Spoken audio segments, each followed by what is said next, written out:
Hadis yang ke-75. Hadis yang ke-75.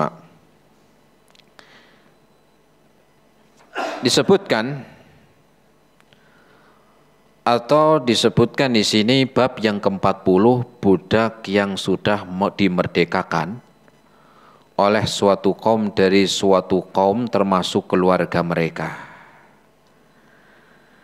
Ya, kalau tadi disebutkan yang pertama nggak boleh menasabkan kepada seorang yang bukan bapaknya. Bukan berarti itu akhirnya tidak ada bukan berarti maknanya itu harus ada jarak, terus tidak. Maknanya sudah dari bagian keluarga, tapi urusan nasab itu tetap dia kepada siapa? Kepada orang tuanya. Hadis yang ke-75, an Rifa'ata ibni Rafi anna Nabiya sallallahu alaihi wasallam qala li Umar. Rasul pernah mengatakan kepada Umar bin Khattab, ijma'li qaumak, wahai Umar, kumpulkan kaum kalian, maknanya orang Quraisy. Karena Umar ini orang Quraisy dari Muhajirin. Kumpulkan orang-orang Quraisy. Rasul pernah memerintahkan kepada Umar demikian. Fajama'ahum, kemudian Umar pun mengumpulkan orang-orang Quraisy. Falamma hadaru baban Nabi sallallahu alaihi wasallam dakhala alaihi Umar. Setelah Umar mengumpulkan orang-orang Quraisy dan mereka sudah berkumpul di depan rumahnya Nabi. Sudah berkumpul di depan rumah Rasul. Maka Umar pun minta izin bahwa orang-orang Quraisy sudah dikumpulkan. Ya. Faqala qad jama'tu laka qaumi. Umar pun mengatakan kepada Rasul, ya Rasul, aku telah mengumpulkan kaumku dari orang-orang Quraisy ya untuk memenuhi perintahmu. Sudah saya kumpulkan di depan ya Rasul. Fasami adzalikal ansor, ketika orang-orang Ansor mendengar bahwa orang-orang Quraisy, orang-orang Muhajirin sedang berkumpul di depan rumahnya Nabi, orang-orang Ansor penasaran. Kalau orang Ansor itu dari Madinah, kalau orang Muhajirin dari Quraisy, ya dari Mekah. Ya, kalau Ansor dari Madinah. Maka orang-orang Madinah, yaitu orang-orang Ansor penasaran. Faqalu qad nazala fi Quraisynil wahyu. Kayaknya ada wahyu turun nih untuk orang-orang Quraisy nih, makanya yang dikumpulkan orang Quraisy. Faja'al mustami'u wa nadiru ma yuqalu lahum. Orang-orang Ansor tadi penasaran, ayo kita ikut ke sana. Kita dengarkan apa sih yang diperintahkan kepada orang Quraisy. Ya. Akhirnya mereka datang ke sana. Fa kharaja Nabi sallallahu alaihi wasallam faqama baina adhurihim. Maka Rasul sallallahu alaihi wasallam keluar dari rumah. Maka Rasul pun keluar dari rumahnya, kemudian berdiri ya di hadapan mereka orang-orang Quraisy dan juga ada orang Madinah yang ada di belakang yang tadi pengen dengar. Faqala Rasul, maka Rasul mengatakan, hal fikum min ghairikum, apakah ada dari kalian wahai orang Quraisy yang bukan dari orang Quraisy? Ya, yang bukan dari orang Quraisy ada enggak? Kan tadi disuruhnya orang-orang Quraisy saja, orang-orang Mekah doang. Apakah di sini cuman semuanya orang Quraisy doang? Apa ada yang lain? Qalu na'am. Iya ya Rasul, ada yang lain, bukan cuman orang Quraisy doang. Siapa mereka? Fina halifuna wa bnu ukhtina wa mawalina. Ada mereka itu yang bukan dari kami ya Rasul. Maksudnya mungkin masih menganggap mereka itu ya masih di statusnya masih di bawah lah. Di bawah orang Quraisy, di bawah orang Mekah. Siapa aja mereka? Mereka itu para sekutu kami. Jadi sekutu-sekutu dari orang Mekah yang ikut juga, tapi bukan orang Quraisy. Orang sekitar Mekah atau luar Mekah tetapi menjadi sekutu. Yang biasa susah senang bareng begitu. Kalau dia diganggu kita bantu, kalau kita yang diganggu dia bantu. itu sekutu. Ya. Nah, tapi ini mungkin maknanya ada sedikit ya kurang apa?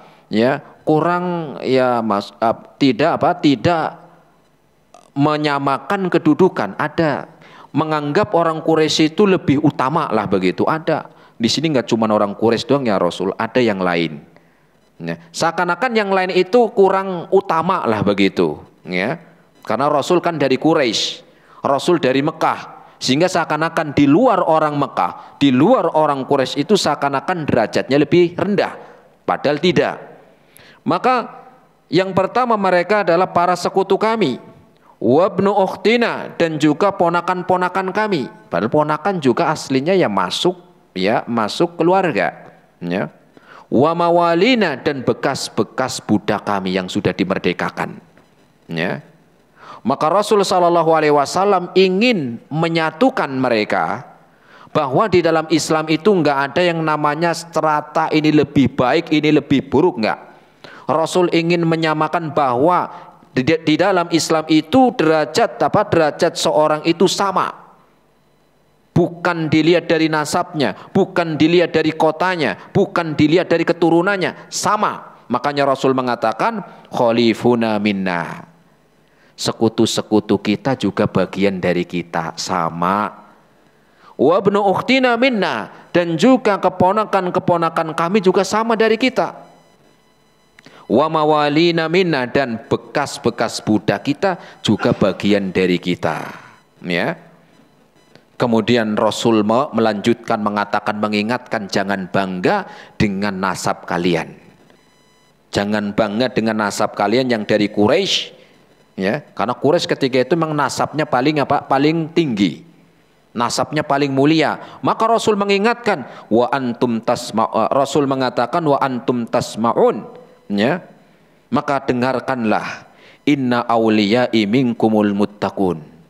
Orang yang paling dekat dengan saya bukan dari garis nasab, bukan dari pejabat, tetapi inna awliya'i minkumul muttaqun, tapi orang yang paling dekat dengan saya, orang yang paling bertakwa.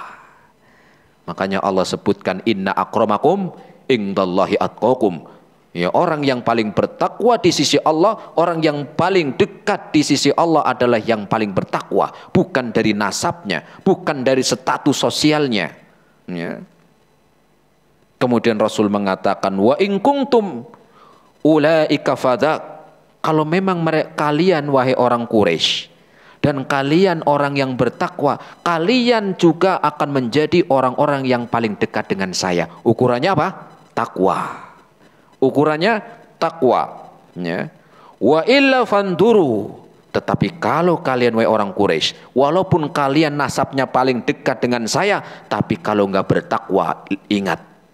Kalau kalian tidak bertakwa, illa fanduru, maka lihatlah. Tunggulah, inna awliyai la yatin nasu bil a'mali yaumal qiyamah. Nanti pada hari kiamat ada orang-orang yang bukan dari nasab kalian. Mungkin dia dari Romawi, mungkin dia dari Persia, mungkin dia dari Afrika, mungkin dia dari Indonesia sekalipun. Ya, dia datang dengan membawa amal pada hari kiamat.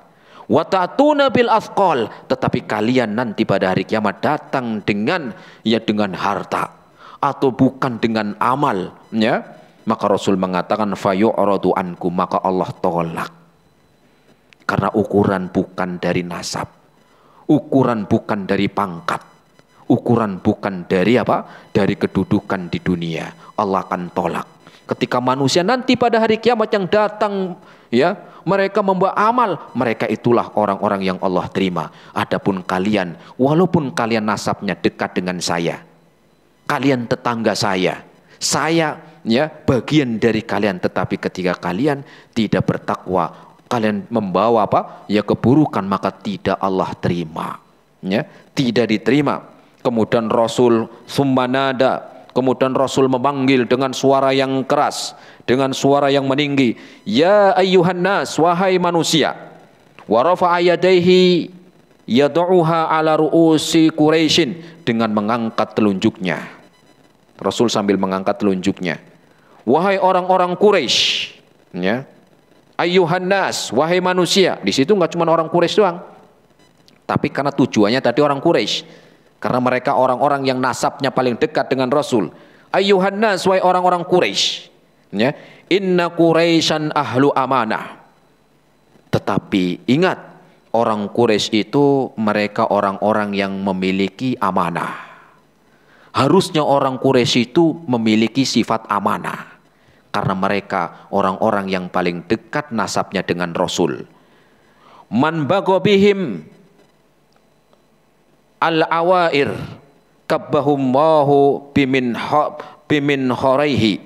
Barang siapa yang membenci kepada kaum Quraisy, maka Allah akan telungkupkan di atas wajah mereka, ya, wa yaqulu dzaka tsalatsa marrat. Kemudian Rasul mengatakan, barang siapa yang benci sama orang Quraisy, ya, akan ditelungkupkan mukanya, kemudian dilemparkan di hari kiamat nanti. Barang siapa yang membenci orang Quraisy, maka dia akan dilemparkan di atas wajahnya, ya.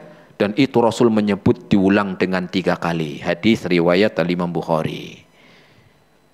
Jamaah rahimani Allah wa iyyakum jami'an.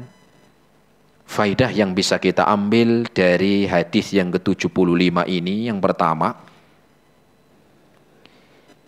memperhatikan sanak keluarga dan saudara untuk didakwahi. Apa yang pertama? Memperhatikan sanak keluarga saudara untuk kita dakwahi. Jangan kita di sini senang ngaji, kita senang ibadah, kita senang apa? Beramal baik, tapi lupa ada saudara-saudara kita yang nggak mau sholat atau belum mau sholat, ya, atau masih apa dalam kesyirikan, atau mungkin masih ada saudara-saudara yang masih jauh dari ilmu agama. Maka perhatian juga kepada keluarga. Makanya Rasul mengumpulkan orang-orang Quraisy karena mereka itu orang-orang yang paling dekat nasabnya, ya. Maka apa? Ya perhatian. Panggil mereka, saudara diundang, ya, saudara-saudara, keluarga, kerabat diundang. Ya, ini diadakan pengajian, kasih ilmu. Diajak pengajian, kasih makan, ya. Saudara-saudaranya, kerabatnya, orang tuanya. Besok jangan lupa ya, hari Ahad datang ada pengajian di rumah saya. Undang Pak D-nya, Pak L-nya, ya. Nanti tenang, setelah pengajian ya makan-makan biar senang, gak apa-apa. Perhatian kepada keluarga, kerabat, saudara. Makanya Rasul mengumpulkan orang Quraisy, ya. Naam. Jadi bukan untuk cuman orang jauh doang, tetapi juga ya ingat dengan orang-orang terdekat kita. Siapa? Ya mereka keluarga, ya. Mereka juga keluarga.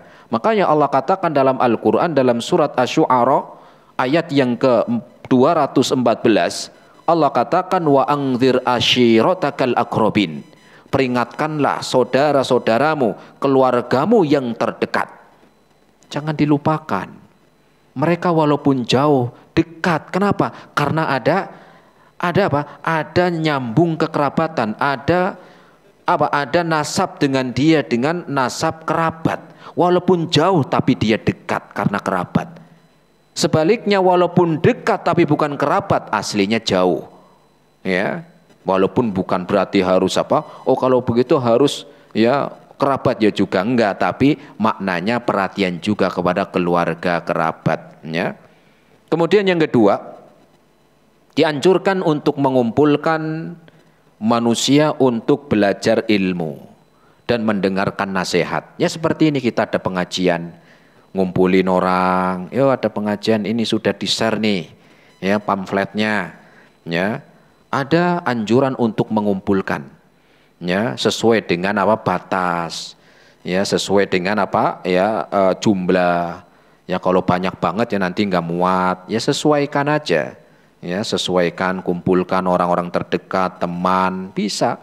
Ya ini Rasul apa mengumpulkan mereka untuk mendengarkan ilmu dan nasihat dari Rasul. Kemudian yang ketiga, faidah yang bisa kita ambil dari hadis yang ke-75 ini, tidak sombong dengan nasab. Jangan sombong dengan nasab. Ini orang Quraisy. Ingat, Walaupun kalian nasabnya dekat dengan saya, kata Nabi, tetapi kalau kalian tidak bertakwa, maka kalian akan ditolak pada hari kiamat. Ya, ketika manusia datang dari wilayah jauh-jauh dengan amal soleh, kalian enggak. Karena apa? Maka akan ditolak walaupun kalian dekat nasabnya dengan saya. Ya, maka jangan sombong dengan nasab. Kenapa? Karena tujuan kita tahu nasab diantaranya adalah agar kita bisa silaturahim. Agar kita bisa silaturahim. Makanya kita kemarin sudah sebutkan tujuan diantaranya ilmu tentang nasab kita agar kita bisa silaturahim. Ini keluarga dari bapak saya, ini keluarga dari kakek saya punya anak berapa, di mana, itu bisa kita silaturahim. Ini keluarga dari ibu saya, ya, dia punya saudara berapa, ya, punya anak berapa, begitu. Ya, ini biar bisa apa? Silaturahim, bukan untuk menjadi sombong, bukan untuk berbangga diri atau untuk ingin dihormati, bukan. Nasab itu bukan untuk itu, tetapi agar apa? Agar bisa bersilaturahim, ya. Naam. Makanya Allah Subhanahu wa taala tadi menyebutkan inna akramakum indallahi atqakum. Kenapa dilarang kita sombong dengan nasab? Oh, ini kan keturunan raja. Oh, ini nasabnya itu masih keturunan darah biru. Enggak. Kenapa? Karena kita di sisi Allah itu sama. Kita di sisi Allah itu sama. Keadaannya kita sama, ya. Di mata Allah juga sama. Sehingga tidak pas ketika kita berbangga diri, ya. Makanya Rasul mengatakan innallaha la yanduru ila atsamikum wala ila suwarikum walakin yanduru ila qulubikum wa a'malikum. Allah tidak melihat dari jasad jisim kalian. Ini yang badannya gede, ini yang badannya kecil, ini yang perutnya gede, ini yang perutnya kotak-kotak. Enggak ngelihat jasadnya. Wala ila suwarikum juga tidak penampilan. Walakin yanduru ila qulubikum wa a'malikum. Tetapi Allah melihat hati kalian dan amal kalian. Bukan dari nasab, bukan dari badan, tetapi Allah ngelihat hati kita dan amal kita, ya. Tidak dibeda-bedakan. Nanti hari kiamat keadaan kita sama. Di hari kiamat kita keadaannya sama, tidak membawa apa-apa dan nggak pakai apa-apa. Tidak bawa apa-apa dan tidak pakai apa-apa. Sama di hari kiamat, ya. Yang di dunia ini bintang apa? Bintang 4, sama nanti di hari kiamat keadaannya dengan yang balok 1. Ya benar nggak? Kalau yang paling bawah apa? Ya balok 1. Ya. Walaupun di dunia ini pakaiannya apa? Ya. Atau misalnya di dunia kendaraannya mewah, seharga 10 miliar, nanti di hari kiamat sama keadaannya dengan yang di dunia pakainya ontel 100.000. Ya, sama keadaannya. Ya. Sama keadaannya nanti di hari kiamat ketika di dunia apa? Walaupun di dunia ini tidurnya itu di hotel yang mewah, tidurnya di rumah yang mewah, sama dengan orang yang tidurnya di kolong jembatan. Sama nanti dari kiamat. Ya. Sama ketika seorang ini di dunia keturunan konglomerat, nanti di hari kiamat sama dengan keturunan melarat. Sama. Ya. Sama di hari kiamat, keadaan kita sama. Makanya Rasul mengatakan yuhsyarun nasu yaumal qiyamati khufatan uratan gurla. Hari kiamat manusia dikumpulkan satu tempat. Satu tempat. Enggak ada membawa kendaraan, enggak membawa pangkat, enggak membawa harta, dalam keadaan telanjang. Kenapa enggak ngelihat aurat orang, Ustadz? Lah, enggak mikir aurat orang. Mikir keadaannya sendiri, selamat aja untung. Dalam keadaan telanjang, tidak pakai sendal dan belum disunat. Sama keadaannya kita nanti pada kiamat. Enggak membawa apa-apa dan tidak pakai apa-apa. Yang tidurnya di rumah yang mewah dengan tidur yang di emperan sama nanti di hari kiamat. Ya. Sehingga jangan sombong dengan pangkat jabatan dan kedudukan di dunia, karena nanti kita keadaannya sama. Kenapa? Karena yang paling mulia di sisi Allah bukan itu, tetapi Allah sebutkan inna akramakum indallahi atqakum, dan Rasul juga mengatakan inna auliyai ya, minkum al-muttaqun, orang yang paling dekat denganku nanti pada hari kiamat orang yang bertakwa. Dalam hadis ini, orang yang paling bertakwa. Jadi tidak melihat nasab, tidak lihat keturunan dari mana, enggak. Ya. Kalaupun keturunannya itu keturunan dari orang baik, tapi sendirinya enggak baik, enggak ada manfaat. Ya. Lihat Bilal bin Rabah, orang mana dia? Bilal bin Rabah itu orang Afrika Timur, Ethiopia, ya, orang Afrika Timur yang hitam gelap, ya, tetapi dia lebih baik dari Abu Thalib pamannya sendiri. Ya, Bilal bin Rabah orang Afrika, orang Habasyah, Afrika Timur, orang yang hitam gelap, tetapi dia lebih baik dari pamannya Rasul Abu Thalib. Kenapa? Karena takwanya Bilal. Abu Thalib nggak beriman, walaupun pamannya, tapi Bilal dia beriman kepada Allah, walaupun orang Afrika Timur. Sampai Rasul mengatakan tentang Bilal fa inni sami'tu lailata hashfana 'alaika baina yadayya fil jannah. Wahai Bilal, saya sudah mendengar suara langkahmu di surga. Bilal itu bukan orang Arab, ya. Kenapa? Karena ukurannya bukan Arabnya. Ya banyak orang Arab yang masuk surga, ya banyak. Orang yang luar Arab juga banyak. Intinya bukan dari dari keturunan. Tetapi Rasul mengatakan inna awliya'i minkumul muttaqun. Orang yang paling dekat denganku, orang yang paling bertakwa. Inna akramakum indallahi atqakum. Lihat sahabat Rasul yang bernama Suhaib Ar-Rumi, orang Romawi dia. Orang Romawi, Suhaib Ar-Rumi, orang Romawi. Ya. Ketika hijrah, dia dicegat oleh orang Quraisy, orang paling kaya di Quraisy dia dulu. Bukan orang Quraisy, tapi dia orang Romawi. Tapi karena iman, dia ingin hijrah ke Madinah. Ketika hijrah dicegat oleh orang Quraisy. Ya. Kemudian Suhaib mengatakan, lepaskan saya. Ya. Apa imbalannya? Katanya orang Quraisy, seluruh hartaku yang ada di Quraisy, yang ada di Mekah, silakan kalian ambil semuanya. Lepaskan saya. Akhirnya dilepaskan. Kemudian hartanya yang sangat banyak diambil oleh orang Quraisy. Ketika datang Suhaib Ar-Rumi ini ke Madinah, Rasul mengatakan ni'mal bai'i as-Suhaib. Sebaik-baik perdagangan yang menguntungkan adalah Suhaib. Ya, padahal untung dari mana? Hartanya diambil semuanya dari iman. Tetapi sebaliknya orang-orang Quraisy, walaupun tetangganya, walaupun nasabnya dekat dengan Rasul, tetapi mereka banyak yang memerangi Rasul. Lihat ketika perang Badar, lihat ketika perang Uhud, siapa? Maka mereka orang-orang yang dekat nasabnya dengan Rasul. Tapi Suhaib Ar-Rumi orang Romawi. Lihat Salman Al-Farisi, bukan orang Arab, orang Persia, Salman Al-Farisi. Maka karena keimanannya dia akan diangkat derajatnya di hari kiamat nanti. Bahkan Rasul mengatakan, huwa min ahlil bait. Ya, dia termasuk bagian dari kita, kata Rasul. Walaupun hadis ini masih ada yang mengatakan ya ada kelemahan, tetapi kemuliaan tentang Salman Al-Farisi sebagai seorang yang memiliki kecerdasan untuk bisa membentengi Madinah, ya, dari perang Khandaq, maka Salman Al-Farisi ini Rasul telah mengabarkan tentang kebaikannya. Padahal bukan orang Arab, tapi dia orang Persia. Ya, begitu juga kita yang hidup di sini. Ukuran kita adalah takwa. Kita jangan minder dan kita juga jangan sampai berkecil hati. Kenapa? Rasul mengatakan inna awliya'i minkum al-muttaqun. Orang yang paling dekat denganku nanti pada hari kiamat orang yang bertakwa. Dan Allah katakan inna akramakum indallahi atqakum. Dan orang yang paling dekat dengan Allah itu adalah orang yang paling bertakwa dari kalian. Bukan nasab, bukan jabatan, dan bukan kedudukan, apalagi harta. Semoga bermanfaat. Ini yang bisa kita sampaikan. Insyaallah ta'ala kita lanjutkan di pertemuan yang akan datang dengan bab yang lain insyaallah ta'ala.